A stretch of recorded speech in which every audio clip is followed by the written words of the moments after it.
guys, it's PK Sells the Bay. First YouTube video. Today I wanted to talk to you about one of the most complicated real estate transactions called 1031 exchange. So what is a 1031 exchange in real estate? Why is it so important? What are the different types of exchange you can do in real estate? And how do you qualify for them? And also, where do you get started?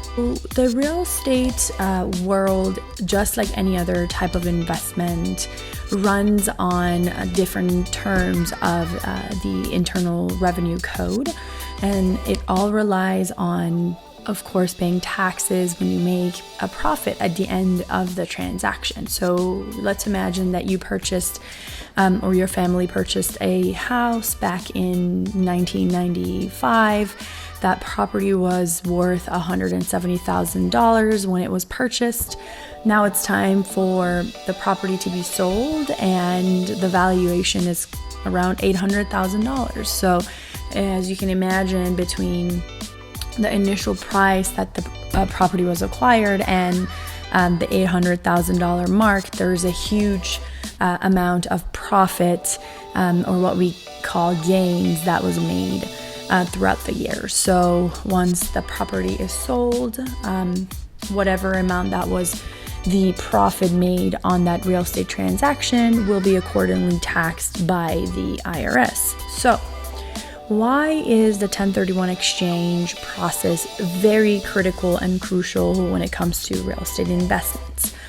The reason for it is this process allows you to defer your capital gains taxes to a future time. This time may never come because most investors keep on doing this type of transaction until they pass, which in that case, those taxes that are owned on multiple investments in the past are all forgiven.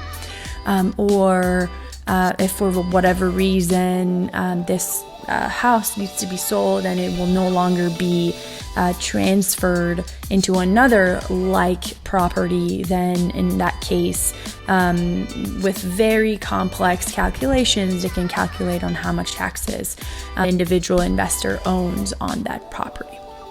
So what you need to keep in mind while doing this process is that, first of all, when we talk about a real estate transaction, this type of property that we're exchanging for a like property has to be an income producing, or what we call an investment property. It cannot be your main residence. It cannot be your primary residence where you have been residing, or your family has been residing, and it has to be income producing. So keeping that in mind, what are the 4 different types of exchanges that can happen in real estate? So the number one, which probably is the least common, simultaneous exchange. What is a simultaneous exchange? It really is a type of property that you acquire.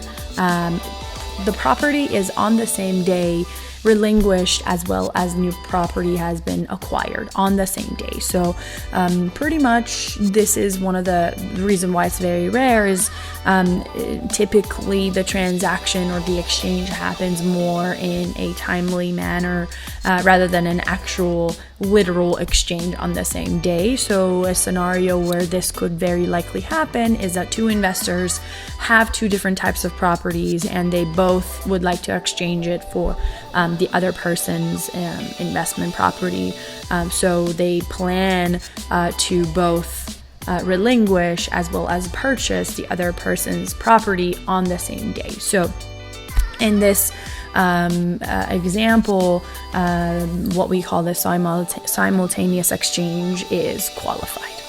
Now, the most common process in this exchange is what we call a delayed exchange. What is a delayed exchange? A delayed exchange is pretty much that as a property owner, as an investor in real estate, you relinquish your property, the investment property that you've been holding on to, and within a 180-day period, you acquire another like property. And this is a pretty kind of generic term in real estate. When we say like property, it does not have to be the same product.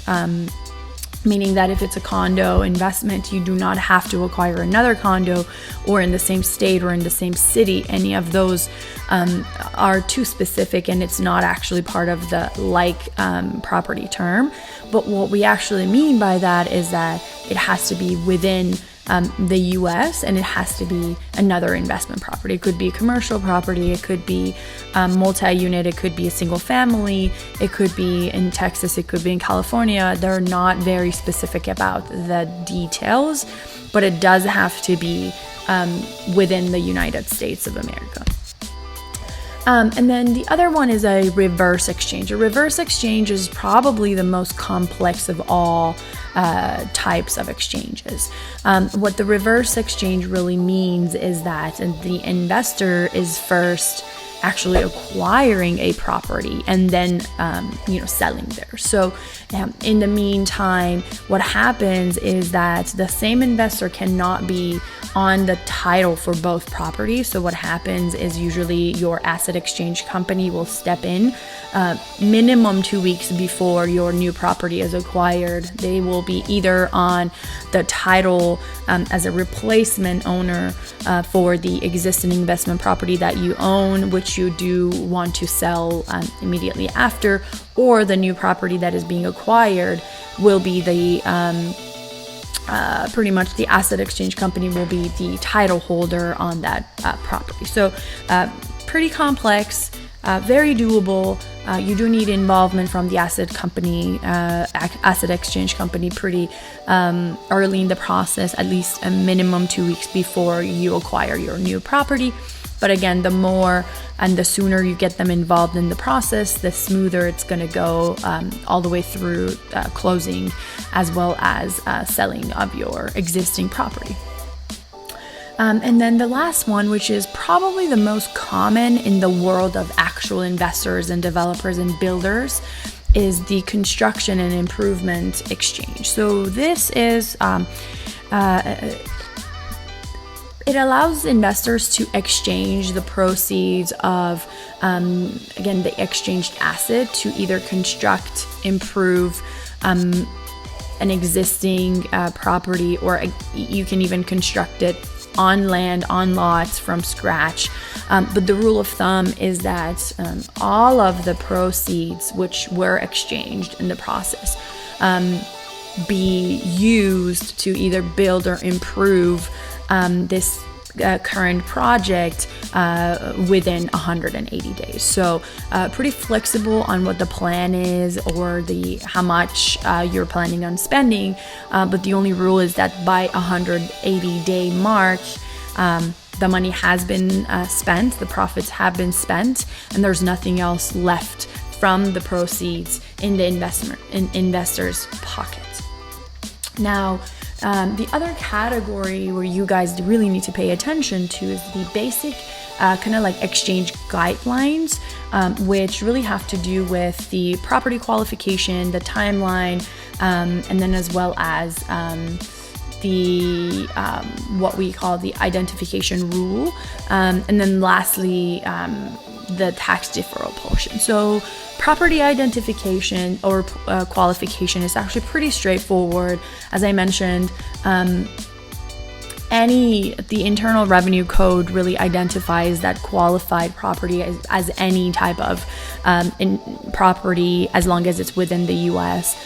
So it doesn't matter what that kind is. It could be commercial, multi-unit, multifamily, single family, as long as it's exchanged within the US in another property within the timelines, which we will discuss in a second, then you do have a qualified property to exchange for.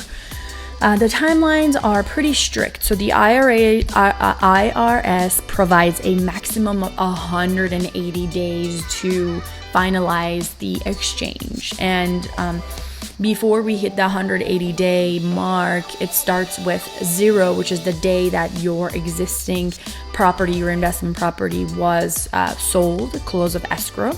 So day 0 starts when your existing property that you're exchanging for another property goes into escrow and is closed. Okay, close of escrow is 0. Then you have 45 days to identify those properties that you are planning on acquiring. You do not have to, acquire all the properties you're identifying, but you do have to at least acquire one of those, which we'll talk about kind of the rule and how you need to do to make sure it's 100% tax deferred. And then from the point 45 days, literally the midnight of day 45, then you have all the way through day 180 to close escrow and finish the process of closing escrow. Those are the timelines. So close of escrow, day 0, 45 days to identify properties that you're looking to acquire in exchange for, and then 180 days to close escrow and exchange complete. The third rule here, again, is identification rules. So you need to make sure that you are identifying 3 properties that are within the criteria that you're kind of targeting for your next investment. And the properties that are being identified could be within any price anywhere in the US. So it could be one in Colorado, one in Austin, Texas, one here in Hayward, California, as long as any price range, but as long as all the proceeds, which again, we're getting into that last rule of 100% tax deferral, as long as there is a minimum greater to, it's basically equal or greater to the proceeds of your, the leftover proceeds of your sold investment property.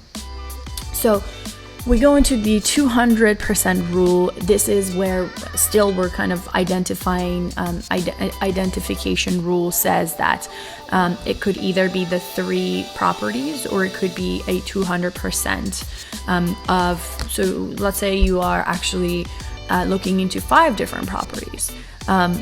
What is the 200% rule? The 200% rule is that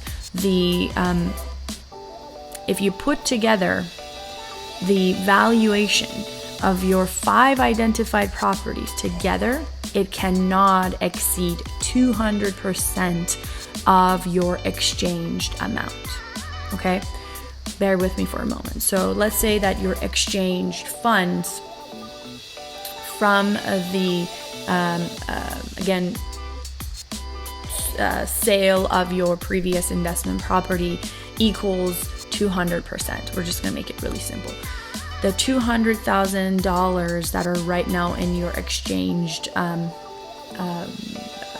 amount, if you put all your 5 potential properties together, let's say they're all between $20,000 to $80,000, it cannot exceed over 200% of your $200,000. So it cannot be total of more than $400,000 in valuation.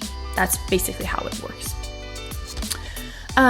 So the last rule here is the 100% tax deferral, which really means that the capital gains liabilities, there are two crucial requirements that must be met. There are no exceptions. Number 1 is that 100% of those proceeds need to be reinvested. Again, let's take an example of your $200,000 fund that was sold by the previous property. All $200,000 need to be reinvestment in a like